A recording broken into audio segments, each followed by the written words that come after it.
Hello guys, कैसे हैं आप सब। गाइस, स्वागत है आप सभी का नॉलेज एक्सेस में। आज हम डिस्कस करने वाले एक बहुत interesting topic and most important chapter है गाइस ये। जैसे कि आप सभी को पता है, हम हिस्ट्री का जो है लेसन का सीरीज़ स्टार्ट करे थे। बीए प्रोग्राम फर्स्ट ईयर की हिस्ट्री का बेसिकली। तो बीए प्रोग्राम फर्स्ट ईयर की हिस्ट्री का लेसन नंबर 7 है ये, विच इज़ वेरी इंपॉर्टेंट गाइस।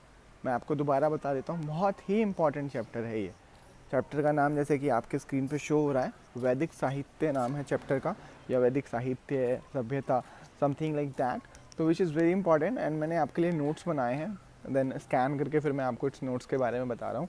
जैसे मैंने नोट्स बनाए ना guys, it's just a type of hint. आप इससे हिंट ले सकते हैं, आप माइंड से डेवलप कर सकते हैं कि आपको एग्जाम्स में क्या लिखना है, क्योंकि आपको पता है बहुत इंपॉर्टेंट होता है हिस्ट्री का एग्ज़ाम। और बहुत सारे स्टूडेंट्स होते हैं जिनके बैक आ जाती है हिस्ट्री में, इसी वजह से कि वो प्रिपेयर नहीं कर पाते। तो एक बहुत अच्छी तरीके से मैं आपके लिए समराइज़ लाया हूँ लेसन, जिससे आप अंडरस्टैंड करके बहुत अच्छी तरह से उसमें लिख पाएंगे गाइस। एंड डेफिनेटली आप बिलीव कीजिए, आप अच्छे मार्क्स अचीव कर पाएंगे अगर आप इसे फॉलो करते हैं, अगर आप इसे पढ़ते हैं तो। Okay, let's have a look. So chapter का नाम है वैदिक साहित्य। अब इसे वैदिक साहित्य क्यों कहते हैं? क्योंकि इसकी जानकारी वेदों द्वारा प्राप्त होती है। आपने सुना होगा हमारे 4 महत्वपूर्ण वेद हैं, ऋग्वेद, सामवेद, यजुर्वेद, अथर्ववेद। ठीक है गाइस, तो 4 वेद हैं। अब वेदों की जानकारी, यानी इन वेदों से हमें इस साहित्य की जानकारी मिलती है, सभ्यता की जानकारी मिलती है, इसलिए इसे वैदिक साहित्य या वैदिक सभ्यता कहा जाता है। वैदिक साहित्य को आर्य सभ्यता या आर्य सर्वश्रेष्ठ वर्ग भी कहा जाता है। जो वैदिक साहित्य है ना, उसे आर्य सभ्यता भी कह देते हैं कई बार, या आर्य सर्वश्रेष्ठ वर्ग भी कह देते हैं। ऐसा क्यों कहते हैं, इसके पीछे भी बहुत सारे रीजंस हैं, हम पढ़ते हैं उसके बारे में। माना जाता है कि आर्यों के आगमन से इस वैदिक काल में साहित्य की शुरुआत हुई। ओके गाइस, तो हुआ ये था कि आर्य हमारे भारत में जब आए थे ना, तब उन्होंने इस सभ्यता का स्टार्ट किया, तब उन्होंने साहित्य जो है वो स्टार्ट किया था, इसलिए इसे बेसिकली वैदिक साहित्य कहा जाता है। ओके, अब आर्य के बारे में थोड़ा सा हम एक हल्का सा एक हिंट लेते हैं आर्यों के बारे में। जो आर्य थे वो सर्वप्रथम, यानी कि फर्स्ट टाइम अफ़गानिस्तान पंजाब में आए थे। आर्य पहली बार भारत में जब आए तो वो अफ़गानिस्तान और पंजाब वाले क्षेत्रों में जाके विस्तृत हो गए, वहाँ पे वो रहने लगे। अब आर्यों को आगमन को लेकर ना बहुत सारे मतभेद हैं, यानी कि बहुत सारे अलग अलग पुरातत्वविद हैं, बहुत सारे अलग अलग इतिहासकार हैं जिनके विभिन्न प्रकार के मत हैं आर्यों के आगमन को लेकर। अब हम वो पढ़ लेते हैं एक बार। आर्यों के आगमन को लेकर जर्मन फिलोसोफर हैं एक मैक्स मूलर। वो कहते हैं कि जो आर्य हैं वो मध्य एशिया से आए हैं, यानी कि मध्य एशिया में जलवायु में परिवर्तन आया था, जिस कारण आर्य वहाँ से डिस्प्लेस्ड होके हमारे भारत देश की तरफ जो है बढ़े, अथवा उन्होंने वहाँ पे अपना आधिपत्य जमा ले लिया।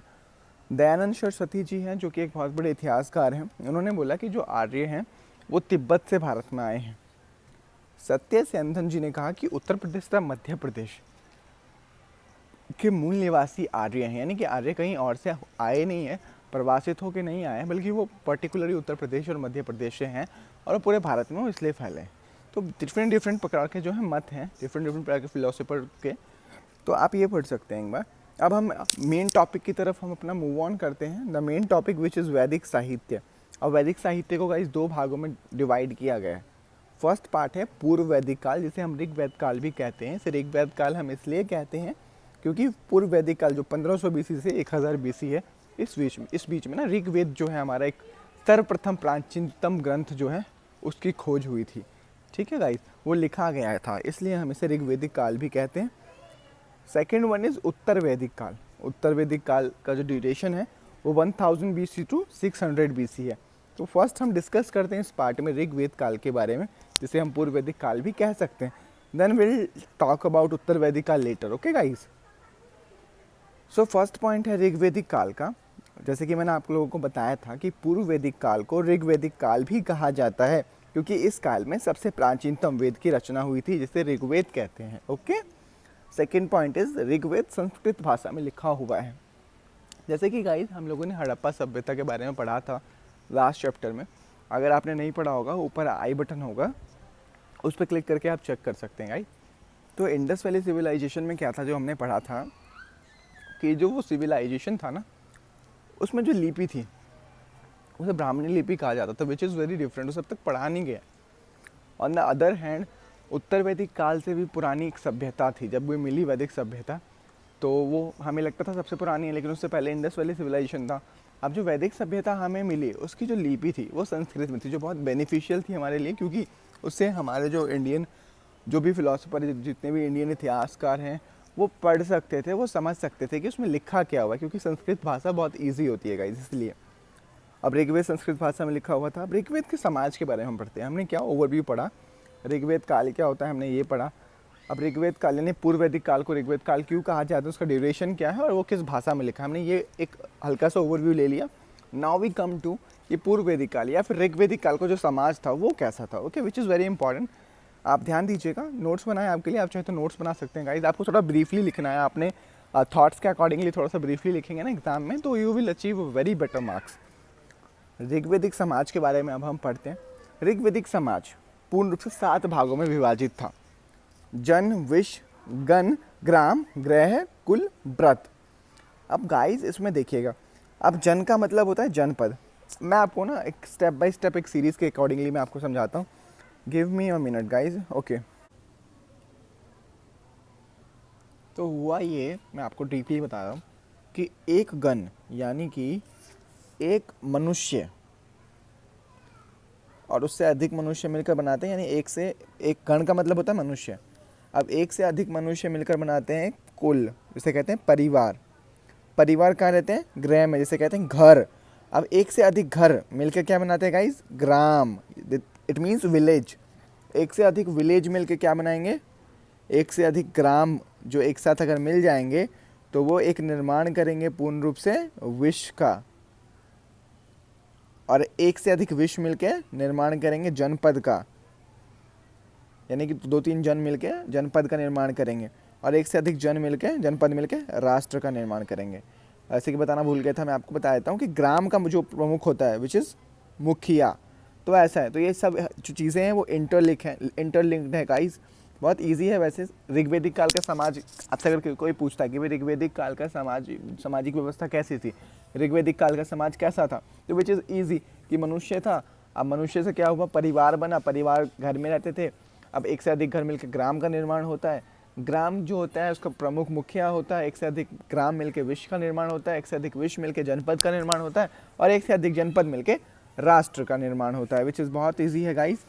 नेक्स्ट, ऋग्वेदिक समाज में आखेट व पशुपालन द्वारा भोजन संग्रह करते थे।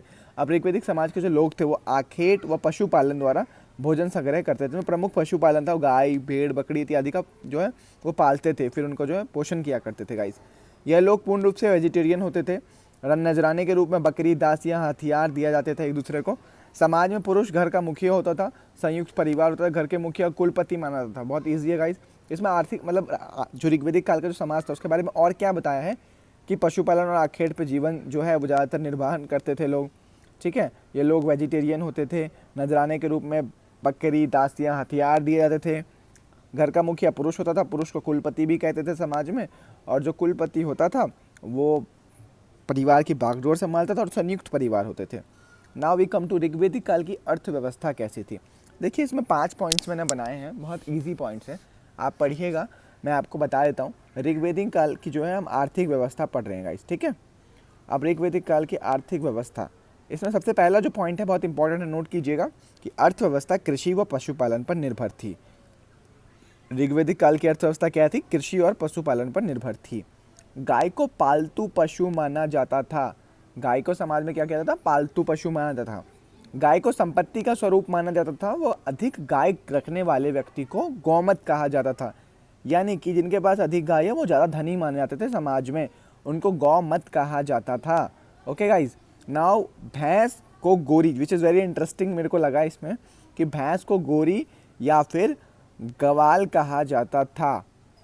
अश्व दूसरा महत्वपूर्ण पशु माना जाता था। अब ऋग्वेदिक काल का अगर आपसे कोई पूछता है कि ऋग्वेदिक काल की अर्थव्यवस्था कैसी थी, तो आप आसानी से बता सकते हैं कि ऋग्वेदिक काल की जो अर्थव्यवस्था थी पशुपालन पर निर्भर थी।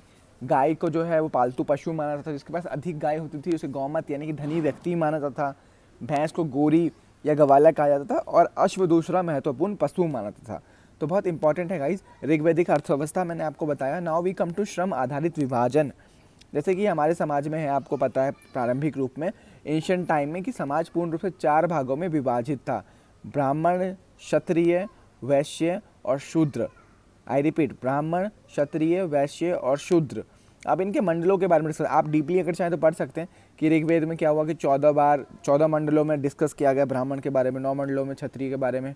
तो ये आप चाहें तो पढ़ सकते हैं, लेकिन डीपली पढ़ने की जरूरत नहीं है गाइस। आपको बताना चाहूँगा बहुत ईजी कॉन्सेप्ट लेकर आए हो, आप एग्जाम्स में लिखेंगे, आप इजीली क्लियर कर सकते हैं। आप पॉइंट डाल दिएगा एग्जाम में, अगर पूछता है श्रम आधारित विभाजन, वैसे पूरा ही आता है कि ऋग्वैदिक व्यवस्था के बारे में बताओ, तो आप पूरा लिख सकते हैं। बाकी अगर श्रम आधारित विभाजन लिखना है तो ब्राह्मण आप इसमें लिख सकते हैं। ब्राह्मण यानी समाज में उच्च कोटि कार्य करते थे, उन्हें विभाजित कर, क्षत्रिय लोगों की सेवा कर, मतलब लोगों की रक्षा करते थे, राजपाट करते थे, वैश्य यानी कृषि पशुपालन करते थे ये लोग, और शूद्र इन तीनों की जो अपर लेवल के तीनों हैं उनकी सेवा करते थे। ठीक है, अब राज्य व्यवस्था पढ़ते हैं हम। राज्य व्यवस्था भी बहुत महत्वपूर्ण है इसमें। राज्य व्यवस्था में ये है कि किस प्रकार से राज्य का संचालन किसके द्वारा किया जाता था, किसके में निर्धारित था, तो ये सब हम पढ़ेंगे इसमें। राज्य व्यवस्था में हम पढ़ते हैं, फर्स्ट पॉइंट ये है कि राजा प्रमुख होता था। राजा 12 अधिकारियों के साथ काम करता था। सलाह के लिए एक सलाहकार समिति हुआ करती थी। अपराधी पकड़ने वाले को उग्र कहते थे। यानी कि राजा क्या था, राजा प्रमुख होता था। राजा 12 अधिकारियों के साथ कार्य करता था, जिसमें मंत्रिमंडल थे उनके साथ राजा कार्य करता था। ठीक है, अब इसमें हमने थर्ड पॉइंट पढ़ा कि सलाह के लिए एक सलाहकार समिति थी। राजा को किसी भी प्रकार का जो है नियम तथा कानून अगर लागू कराना होता था, उसके लिए सलाहकार समिति से सलाह ली जाती थी। अपराधी पकड़ने के लिए क्या होता था कि जो अपराधी पकड़ते ना उन्हें उग्र कहा जाता था। उन व्यक्तियों का एक नाम डिफाइन कर दिया गया था कि जो अपराधी को पकड़ेगा उसे उग्र कहते थे। राजकीय कार्य अब हम पढ़ते हैं इसमें। राजा के कार्य क्या होते थे गाइस, अपनी जनजाति की रक्षा करना, पशुओं की रक्षा करना, युद्ध करना, न्याय करना, देवता की प्रार्थना करना। अब राजा का इसमें नॉर्मली है गाइस, वैसे राजा का कार्य होता क्या है, किसी भी राजा का नॉर्मली कार्य होता है। सपोज दैट कि अगर हम प्राइम मिनिस्टर की बात करें अपने नरेंद्र मोदी की, हम एक इमेजिनेशन करते हैं कि prime minister is a king of India and how prime minister can rule the India, वो कैसे उनको चलाते हैं, विच इज़ इम्पॉर्टेंट, उनका कार्य क्या क्या है। तो कार्य क्या है, अपनी जो सभा की रक्षा करना, न्याय करना, देवता की प्रार्थना करना, पशुओं की रक्षा करना, अपनी जनजाति की रक्षा करनी, कि किसी जन की भी हानि ना हो, किसी पशु की भी हानि ना हो, समाज में खुशहाली बनी रहे, युद्ध ना हो, न्याय व्यवस्था बनी रहे। तो ये सारा कार्य जो है वो राजा के उस टाइम पे हुआ करते थे। अब ऋग्वैदिक धर्म के बारे में हम पढ़ते हैं। ऋग्वैदिक धर्म के बारे में गाइस बहुत मतभेद प्राप्त हुए हैं। अब बहु ईश्वरवाद यानी 33 देवता पूजने के साक्ष्य मिले। अब ऋग्वेद को अगर आप स्टडी किए इन लोगों ने, तो इतिहासकारों ने पाया कि ऋग्वेद के जो धार्मिक व्यवस्था थी वो बहु ईश्वरवाद पर आधारित थी। यानी कि लोग विभिन्न प्रकार के देवताओं की जो है पूजा करते थे, जिसमें मुख्य रूप से 33 देवता पूजने के साक्ष्य मिले हैं। सोम को पौधे का देवता माना जाता था। अब सोम होते थे, सोम जी को ना पौधे का देवता मानते थे ये लोग। ठीक है, वरुण को जल का देवता माना था और इंद्र को पूजते थे। अब इंद्र को प्रमुख रूप से इसलिए पूजते थे क्योंकि इन्हें लगता था कि जो इंद्र है, Indra is the head of department of haven, यानी कि स्वर्ग का जो प्रमुख है वो इंद्र है, इसलिए इंद्र की पूजा पूर्ण रूप से किया करते थे गाइस। अब मनोरंजन के साधन हम पढ़ते हैं। अब ऋग्वैदिक काल के जो लोग थे वो मनोरंजन कैसे करते थे, संगीत के द्वारा, रथ दौड़ के द्वारा, शिकार के द्वारा, रथ को लेकर रेस लगाते हैं ना, रथ दौड़ से कहते हैं गाइस, शिकार के द्वारा ये अपना जो है मनोरंजन करते थे। हमने ये चैप्टर पढ़ा, बहुत इंटरेस्टिंग चैप्टर, बहुत ईजी चैप्टर है। हमने क्या पढ़ा एक बार मैं आपको रिवाइव कर देता हूँ स्टार्टिंग से। वैदिक साहित्य क्या होता है ये पढ़ा हमने। अब आर्य के बारे में थोड़ा सा हमने इसमें इन्फॉर्मेशन ली थी। वैदिक साहित्य कितने भागों में बांटा हुआ है हमने ये पढ़ा। ऋग्वैदिक काल की सामाजिक व्यवस्था, आर्थिक व्यवस्था, राज्य व्यवस्था, यानी राज्य व्यवस्था भी हम कर सकते हैं, राजा का जो संचालन था, राजा के कार्य क्या होते थे, ऋग्वैदिक धर्म क्या था, और मनोरंजन, ये हमने पढ़ा है। अब ये बहुत इजी है, मैंने जो पॉइंट्स बनाए जिस हिसाब से अगर आप चाहें आप अपने खुद के पर्सनल नोट्स बना सकते हैं, एग्जाम के टाइम में रेफर कर सकते हैं। Very helpful for you guys. And कोई भी अगर डाउट है आपको क्वेश्चन के रिगार्डिंग, कोई भी डाउट है इस चैप्टर के regarding, you can text me in comment box and मैं आपको रिप्लाई दूंगा उसके रिगार्डिंग गाइस। और मैं आपसे रिक्वेस्ट करता हूँ इस वीडियो को ज़्यादा से ज़्यादा शेयर कीजिए। नेक्स्ट पार्ट वीडियो की मैं जल्द से जल्द अपलोड कर दूंगा गाइस। सो नेक्स्ट पार्ट में हम उत्तर वैदिक काल के लिए डिस्कस करेंगे। एंड नेक्स्ट पार्ट में ना मैं आपको दोनों इस चैप्टर के ना बहुत इंपॉर्टेंट जो क्वेश्चंस हैं वो भी बता दूंगा गाइस, कि इस चैप्टर में कौन से ऐसे क्वेश्चन हैं जो आपको आएंगे एग्जाम्स में, या चांसेस होते हैं बहुत ज़्यादा आने की। आप प्लीज़ शेयर कीजिए। अगर आप तक सब्सक्राइब नहीं किया अभी तक आपने हमारे चैनल को, प्लीज़ सब्सक्राइब कर लीजिए एंड बेल आइकन प्रेस कर दीजिए, जिससे आपको हमारे आने वाली वीडियो की जो अपडेट है वो टाइम टू टाइम प्राप्त होती रहेंगी guys. Thank you so much for your time guys. Thank you.